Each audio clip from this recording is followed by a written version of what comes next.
Good morning mga madam. Check out na po si Madam Bisor. Dito na po kami sa labas ng hotel. So naglalakad na po kami ngayon papunta sa motor.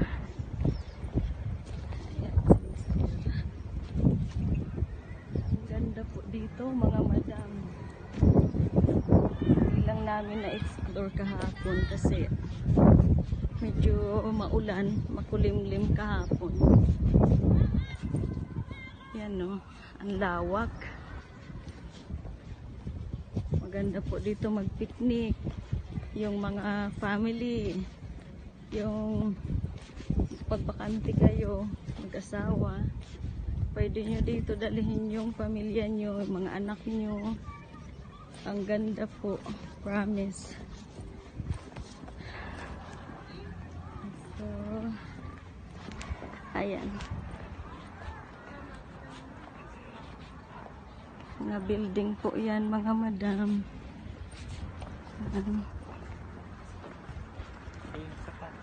Lalakad na kami. Yung ano kasi namin, service, sa clubhouse pinarking.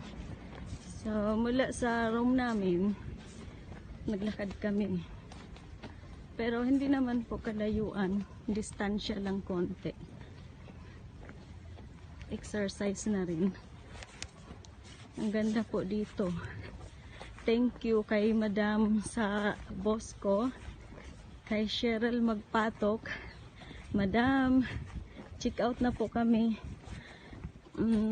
Mag-round muna kami, road trip after here, bago kami umuwi sa bahay namin. Kasi ito lang po yung time namin mag-asawa. Parehas kami busy sa trabaho. Thank you so much, Madam Cheryl Magpatok. Napakabait mo po. God bless.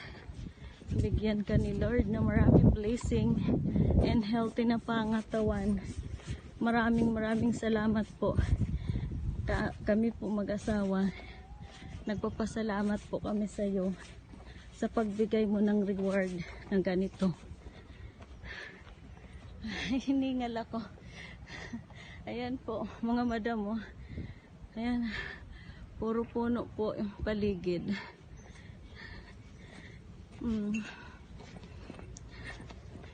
So update ko po yung mga madam.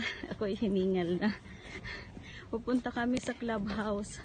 Andoon kasi yung motor namin nakapark. Bye for now.